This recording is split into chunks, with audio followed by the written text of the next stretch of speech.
Bawa puji-pujian kita kepada Tuhan Yahweh. Haleluya, kita nyanyikan pujian. Hari ini hari yang telah dijadikan.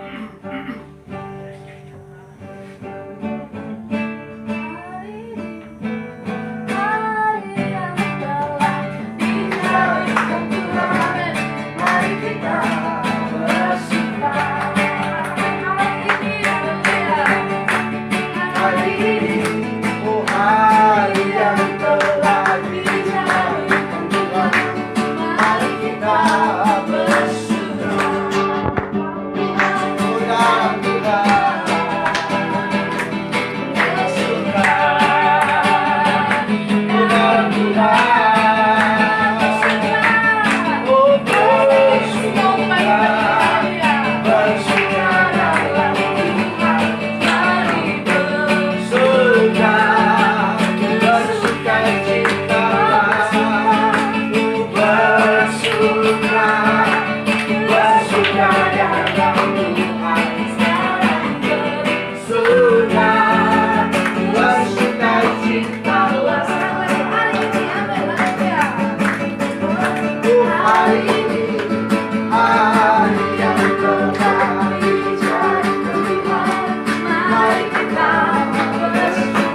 baik yang mengharap hatiku, tiada yang tersembunyi bagimu.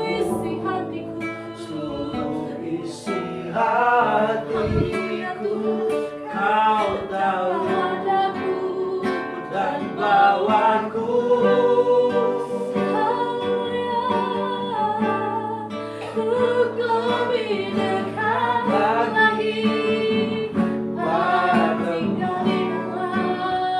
tinggal dalam indahnya dekapan.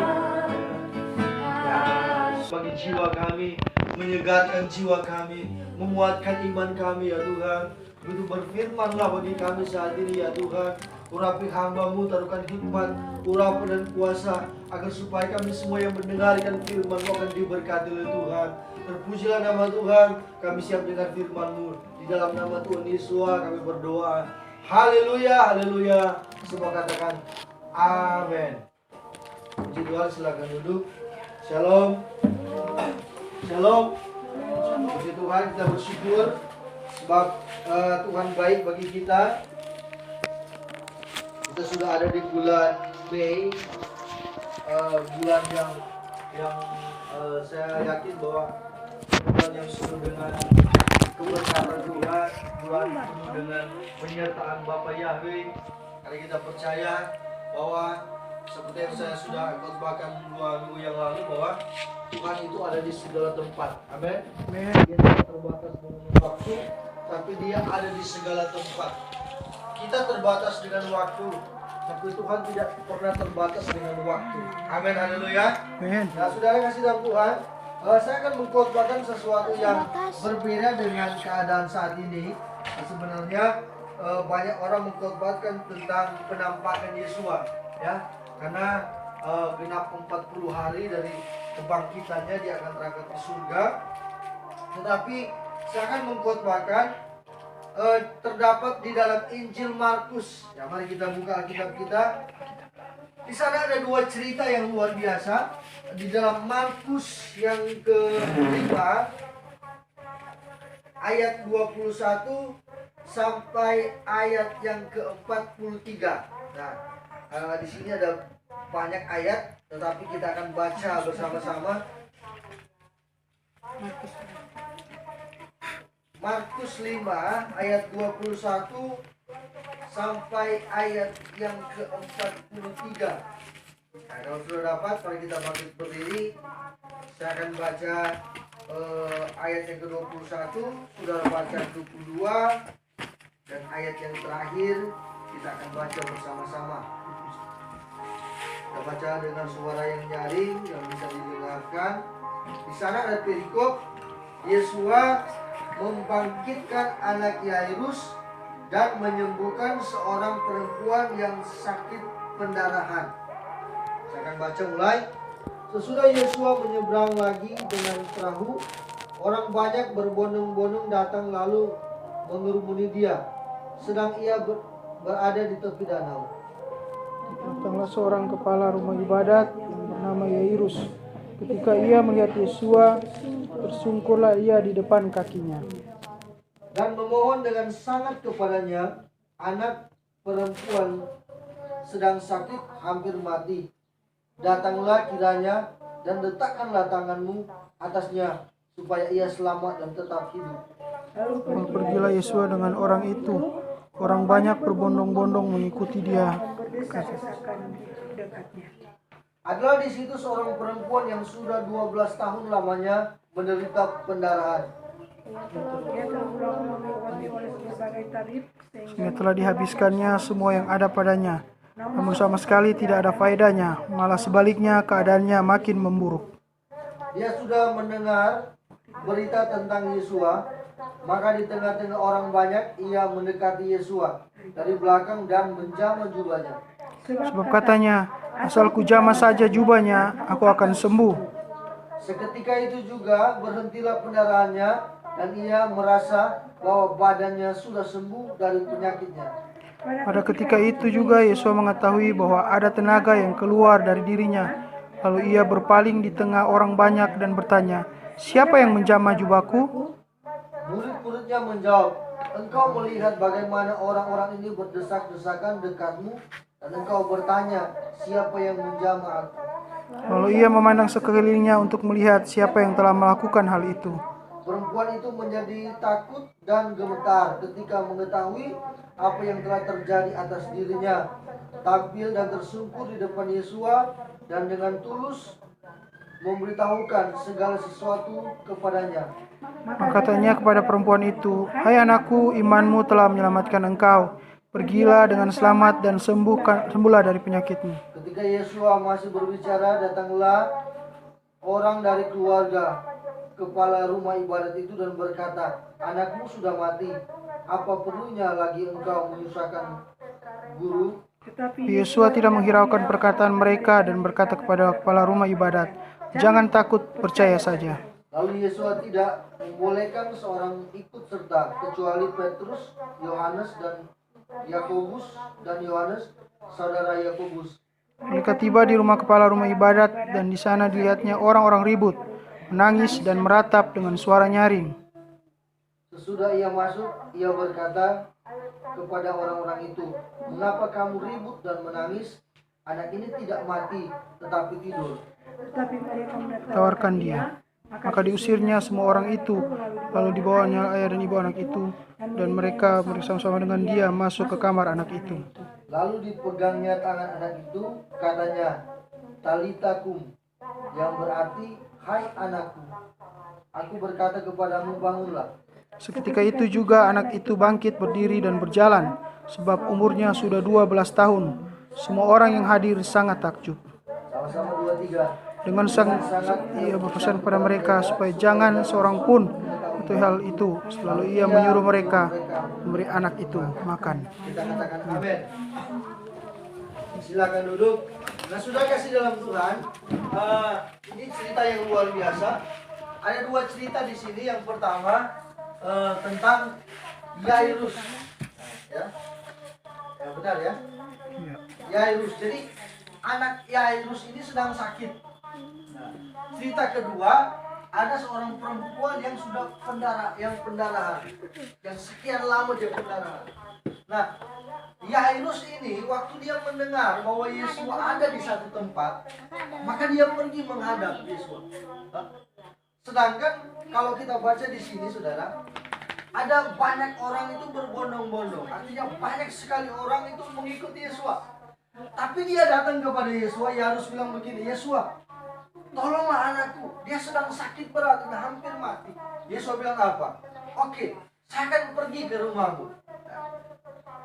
Tetapi saudara, yang tidak lebih menarik lagi adalah ada perempuan yang sedang sakit di tempat situ. Ketika juga dia melihat Yesus mungkin lewat, saudara, apa yang terjadi? Dia pergi, dia menuju kepada Yesus dan dia berkata begini, saudara. Ini yang luar biasa. Mari kita baca di dalam ayat yang ke-28. Sebab katanya, asal jamah saja jubahnya, aku akan sembuh. Jadi perempuan ini, dia punya keyakinan. Dia bilang begini kepada dirinya sendiri, ya. Dia bukan bilang kepada orang lain, saudara. Ayat ini dia bilang kepada dirinya sendiri. Dia bilang begini kepada dirinya sendiri, "Asal ku jamah saja jubahnya, aku menjadi Sembuh. Di ayat sebelumnya, bahwa di sana dikatakan bahwa dia juga sudah pernah mendengar tentang Yesus. Betul? Amin. Mungkin dia sudah pernah mendengar bahwa Yesus ini sanggup menyembuhkan. Yesus ini sanggup membangkitkan orang mati. Orang yang lumpuh berjalan, buta melihat. Jadi dia sudah pernah mendengar. Dan waktu situasi tepat, Yesus mau lewat dan dia ada di situ. Dia bilang kepada dirinya, "Asal ku jamah saja jubahnya, aku jadi sembuh." Saudara perhatikan, ini bukan kata Tuhan. Ini kata dirinya sendiri. Dari apa yang dia dengar. Dia dengar kata orang, dia mungkin mendengar bahwa Yesus menyembuhkan, dan dia berkata kepada dirinya sendiri, asal ku jamah saja jubahnya, aku menjadi sembuh. Nah, waktu dia datang menghampiri Yesus, apa yang dia lakukan? Dia jamah jubah Yesus, dan dia merasa sehat, dia merasa sakit, tetapi Yesus merasa bahwa ada suatu tenaga yang keluar dari dirinya. Yesus bilang, siapa yang menjamah? Tapi murid-murid bilang begini, Yesus, Anda lihat orang ini berdesak-desakan di dekatmu. Kami pun sedang mendekat kepadamu. Mungkin kami pun sedang seringkali menyenggol atau berdekat dengannya. Terus kalian bilang, siapa yang menjamah jubahku? Ini kan terasa aneh. Nah. Tapi Yesus tahu bahwa ada sesuatu yang keluar dari dirinya. Artinya dia merasa bahwa ada sesuatu yang terjadi. Betul tak? Dan akhirnya perempuan ini, saudara, waktu dia sudah tahu bahwa Yesus sudah bertanya siapa yang menjamah, karena dia juga merasa bahwa karena dia menjamah dia menjadi sembuh. Betul? Akhirnya dia mengaku, dia tersungkur di depan kaki Yesus dan dia mengaku. Dan Yesus bilang apa? Imanmu menyembuhkanmu. Sudah kasih dalam Tuhan, sebelum kita bahas anak Yairus, saya ingin membahas cerita tentang ini, saudara. Saudara kasih dalam Tuhan, dalam keadaan kita sekarang ini, kita harus benar-benar berfokus kepada Tuhan. Amen. Bahwa hati kita itu harus benar-benar berfokus kepada Tuhan. Apa yang kita dengarkan hari-hari ini? Amin. Perempuan ini cuma mendengar saja bahwa Yesus menyembuhkan, Yesus membangkitkan orang mati. Dia menyembuhkan orang yang lumpuh. Tetapi dia punya iman. Dia punya iman yang teguh. Dan dia berkata kepada dirinya sendiri, asal ku jamah saja jubah Yesus, saya menjadi sembuh. Amin. Ternyata benar yang dikatakan Paulus kepada jemaat di Roma. Kita baca Roma 10 ayat yang ke-17. Ya, kita baca Roma 10 ayat yang ke-17.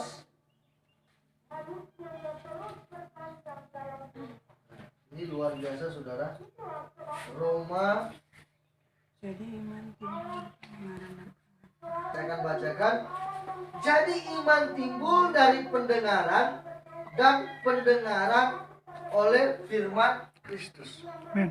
Amin, haleluya. Amen. Jadi perempuan ini, dia mendengar bahwa Yesus menyembuhkan, dan dia percaya. Amin. Amen. Dia percaya bahwa Yesus itu sanggup menyembuhkan. Sebab itu dia berkata kepada dirinya sendiri, asal ku jamah saja jubah Yesus, saya jadi sembuh. Ternyata, saudara, apa yang kita dengar itu mempengaruhi apa yang kita pikirkan. Amin, haleluya. Amen. Apa yang kita dengarkan mempengaruhi apa yang akan kita lakukan nanti. Amin. Amen. Sebab itu, saudara, saya mau berkata kepada kita, apa yang kita dengar hari-hari ini, kita sedang mengarahkan hati kita kepada yang siapa. Amin. Kita sedang mengarahkan pikiran kita kepada perkataan siapa? Apakah kepada perkataan firman atau kepada perkataan ketakutan? Amin. Amen. Kita sedang mengarahkan pikiran kita kepada pikiran yang membangun atau perkataan orang yang melemahkan kita. Amin. Haleluya. Banyak orang sekarang, saudara, mengarahkan pikiran mereka kepada ketakutan dan kekhawatiran. Sehingga apa yang mereka refleksikan, apa yang mereka lakukan, apa yang mereka kerjakan itu berdasarkan ketakutan dan kebimbangan. Tetapi perempuan ini, saudara, saya waktu membaca firman ini, dan saya juga pernah mendengar khotbah ini, saudara. Ternyata apa yang kita dengarkan hari-hari ini itu akan mempengaruhi apa yang akan kita kerjakan nanti. Amin, haleluya. Karena Roma berkata bahwa firman timbul dari pendengaran, dan pendengaran oleh firman Kristus. Kalau kita sering mendengar bahwa kamu pasti gagal, kamu pasti sengsara, kamu pasti sakit, kamu pasti tidak akan berhasil. Maka itu yang akan kita lakukan, betul. Itu yang akan kita refleksikan. Tapi kalau kita mendengarkan bahwa firman Tuhan sanggup menyembuhkan, amin. Firman Tuhan sanggup melepaskan, bahwa pintu yang tertutup pasti dibukakan oleh Tuhan. Amin. Belenggu yang mengikat kita pasti dilepaskan oleh darah Yesus. Maka itu akan terjadi. Amin. Saudara mengerti maksud saya? Amin. Jadi perempuan ini, saudara, dia hanya mendengar saja. Oh, Yesus itu penuh dengan mujizat. Dan dia berkata kepada dirinya sendiri bahwa asalku jamah saja jubahnya, saya menjadi sembuh. Amin. Amin. Saudara kasih dalam Tuhan, kita harus berkata kepada jiwa kita bahwa tidak ada yang mustahil bagi Tuhan. Amin. Kita harus berkata kepada jiwa kita bahwa sekalipun pintu itu masih tertutup, tetapi saya percaya bahwa Tuhan sanggup membukakan pintu itu. Amin, haleluya. Amin. Apa yang kita ucapkan di bumi, ketika kita berdoa dengan iman, maka itu yang akan terjadi. Amin. Bahwa sudah kasih dalam Tuhan, mujizat itu tidak melihat kepada siapa dia akan bekerja. Saya mau katakan sekali lagi, bahwa mujizat itu tidak melihat kepada siapa dia akan bekerja. Jadi mujizat waktu dia bekerja, dia tidak melihat bahwa apakah ini akan dikerjakan kepada anak kecil, orang dewasa, orang yang sudah berumur. Mujizat waktu dia bekerja, dia tidak melihat orang ini kaya, orang ini miskin, orang ini jabatannya demikian, orang ini berpengaruh atau tidak. Tapi mujizat itu akan terjadi kepada siapa yang percaya. Amin. Amin, haleluya. Sama dengan COVID-19 toh. Dia tidak menyerang semua orang miskin saja. Semua usia, semua jabatan dia serang. Bahkan sudah ada wali kota yang meninggal, bupati yang meninggal. Bahkan pangeran Inggris juga ya sempat terpapar dengan COVID-19. Mujizat pun itu demikian. Waktu mujizat terjadi, dia tak melihat bahwa kepada siapa dia akan bekerja, tapi dia akan melihat kepada siapa yang percaya. Amin. Kepada siapa yang percaya, maka mujizat itu akan terjadi. Sebab itu saudara, saat kita lemah, baca firman. Amin. Baca firman Tuhan. Saat kita sakit, baca firman Tuhan. Firman Tuhan sanggup menyembuhkan, firman Tuhan sanggup memulihkan. Apa yang tidak saya pikirkan itu akan Tuhan kerjakan. Itu harus menjadi bagian kita. Cari dulu Tuhan, baru cari pertolongan manusia. Amin, haleluya. Carilah dulu kerajaan surga, maka semua akan ditambahkan kepadamu. Waktu kita lemah, cari Tuhan, cari firman-Nya. Sama dengan perempuan ini. Waktu dia lemah, dia sakit. Bahkan saudara, kalau kita baca cerita ini, saudara, saya tidak akan menguraikan lebih panjang lagi, saudara. Maka apa yang terjadi? Waktu dia mencari kekuatannya sendiri, apa yang dikatakan di sini bahwa semua hartanya itu habis.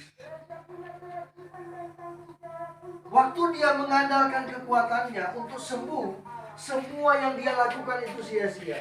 Dia memanggil tabib, mungkin dia membeli obat. Dikatakan dalam cerita ini bahwa semua hartanya itu hampir habis dan keadaannya semakin buruk. Amin. Keadaannya semakin buruk. Tapi waktu dia ingat Yesus, dia dengar Yesus ada di situ, dia berkata kepada jiwanya, kepada dirinya, asal ku jamah saja jubahnya, saya pasti sembuh. Amin, haleluya. Dan dia hanya menghampiri Yesus, dia tidak mengeluarkan uang, sudah. Dia hanya mengeluarkan tenaga saja. Dia menjamah Yesus, dan apa yang terjadi? Yesus bilang, imanmu menyembuhkan. Maka saudara, hari-hari ini kuatkan imanmu. Amin. Sekalipun keadaanmu tidak baik saat ini, tapi firman Tuhan berkata bahwa kuatkan hatimu, kuatkan imanmu kembali. Iman itu bisa diberikan oleh Tuhan kepadamu. Amin. Kolose berkata bahwa kalau mujizat terjadi itu bukan karena kekuatanmu, tetapi karena kekuatan Tuhan. Mari kita baca saudara ayat yang terakhir saja dalam Kolose Kita baca dalam Kolose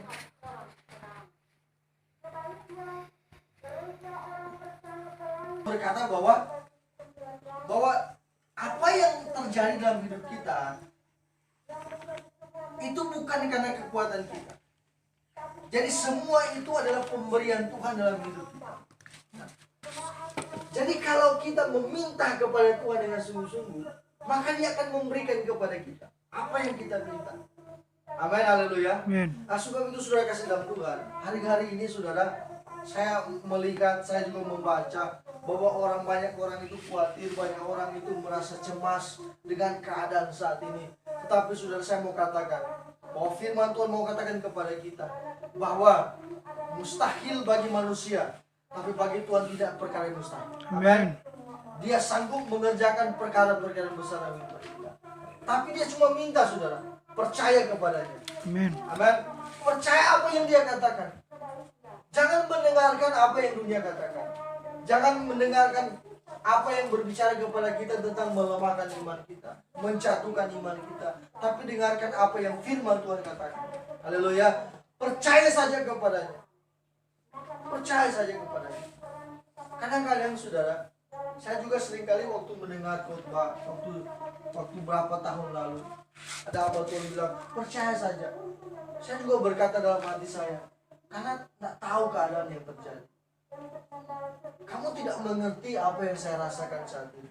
Tapi ketika saya berada dalam situasi, ketika saya harus menyampaikan firman, waktu saya menyampaikan, saudara, saya ingat bahwa apa yang saya sampaikan, saya sudah pernah mengalaminya.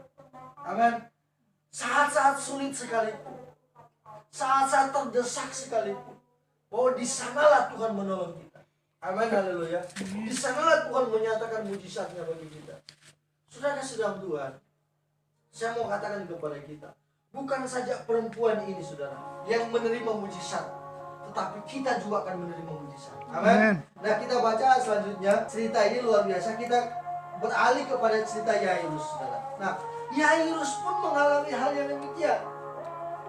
Waktu sedang berada dalam perjalanan, orang itu datang menghampiri Yairus dan bilang, kenapa kamu menyusahkan guru? Anakmu sudah mati. Tapi Yesus bilang apa? Dia tidak mati, dia sedang tidur. Yesus pergi ke rumah itu. Saudara kasih dalam Tuhan, apa yang terjadi? Orang-orang mengelak dia karena dia bilang orang ini cuma tidur, padahal sudah mati. Dia usir tuh orang-orang. Amin, haleluya. Apa maksudnya? Saudara, Yesus mengusir orang yang tidak percaya. Amin. Amin, haleluya. Sebab itu saudara, kalau ada perkataan yang mengkhawatirkan, perkataan yang melemahkan, usir itu. Amin. Haleluya. Amin. Kalau orang datang kepada kita melemahkan kita, saudara, usir orang itu. Amin, haleluya. Amin. Artinya apa? Jangan dengarkan dia. Waktu orang datang melemahkan kita, berkata sesuatu yang melemahkan kita, kita harus berkata bahwa itu tidak akan terjadi. Amin. Apa yang kamu katakan tidak akan terjadi.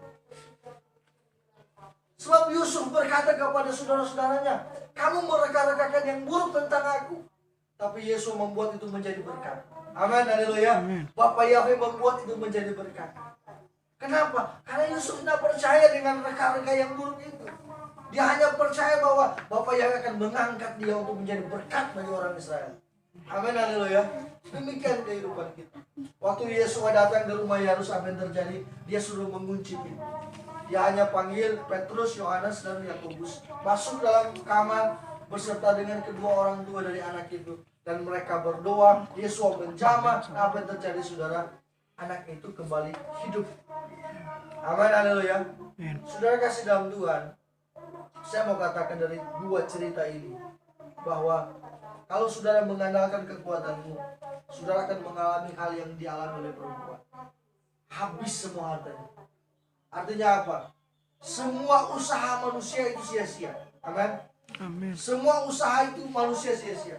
Tapi ketika kita menaruh usaha kita kepada Tuhan, artinya kita berjalan bersama dengan pimpinan Tuhan. Sudah kasih dalam Tuhan. Memang saya selalu katakan bahwa waktu kita berbeda dengan waktu Tuhan. Amin. kita hanya melihat saat ini saja. Kita tidak bisa melihat esok. Tapi Tuhan itu bisa melihat hari esok. Amin. Amin. Karena kita berkata, Tuhan saya maunya ini. Tapi Tuhan bilang, enggak. Kalau kamu sekarang ada di tempat ini, kamu akan mengalami hal yang ini. Sebab itu saya tunda dulu waktunya. Amin. Karena waktu Tuhan itu pasti yang terbaik. Tuhan itu tahu segala waktu. Dia mengenal segala waktu. Tapi waktu kita terbatas. Sebab itu saudara, apa yang harus kita lakukan? Kalau kita tidak mengerti dengan waktunya Tuhan, artinya apa? Serahkan hidupmu kepada Tuhan. Amin. Amin. Serahkan segala apa yang engkau inginkan kepada Tuhan. Kasih itu kepada Tuhan. Berlutut di kaki Tuhan, minta kepada Tuhan, berdoa kepada Tuhan. Sudah kasih dalam Tuhan. Waktu berapa hari yang lalu saya sakit, saudara. Saya kalau sakit memang tak bisa berbuat apa-apa.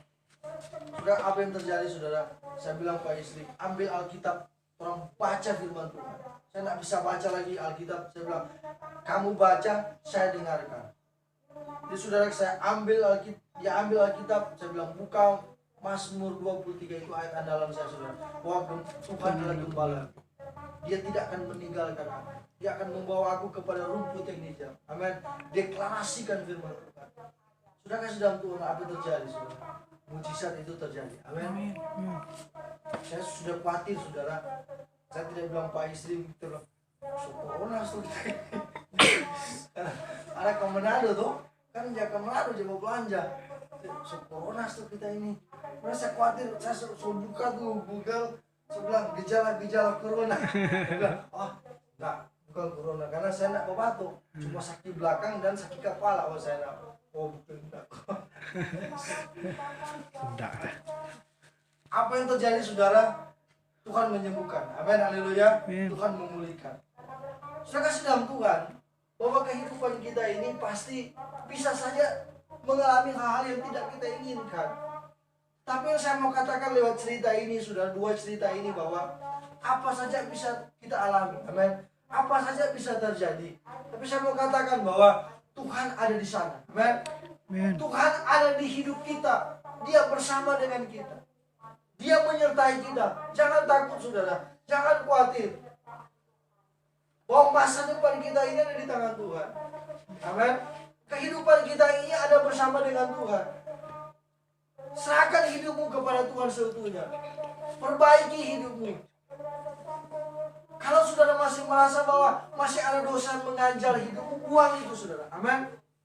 Kalau saudara merasa bahwa saya belum mampu, minta kekuatan kepada Tuhan. Haleluya.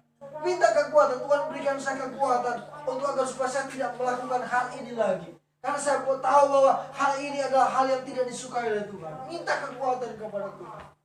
Amin, haleluya. Maka dia akan memberikan kekuatan kepadamu. Dan percaya saja bahwa seperti dua kisah ini, perempuan yang pendarahan dan Yairus anaknya hampir mati. Tetapi apa? Dua-duanya ending ceritanya adalah apa? Mereka menemui mujizat. Amin, haleluya. Ending dari kedua cerita ini, saudara, kebahagiaan terjadi. Amin. Sekalipun mereka harus berlari-lari menemui Yesus, berdesak-desakan, menghabiskan energi, waktu, tetapi apa yang terjadi, saudara, endingnya mereka menerima mujizat. Amin. Saya percaya bahwa akhir dari cerita hidup kita, maka kita akan berkata, Tuhan itu baik. Amin. Ending dari cerita hidup kita, kita akan berkata bahwa Tuhan itu baik. Kita akan bercerita kepada anak-anak kita, jangan tinggalkan Tuhan. Amin. Percaya saja kepadanya. Kami sudah melihat mujizatnya, kami sudah mengalami mujizatnya, dan saya percaya kamu pun akan mengalami mujizat Tuhan. Amin, haleluya. Puji Tuhan, firman Tuhan sampai di sini, dan mari kita berdoa untuk mengucap syukur untuk Tuhan.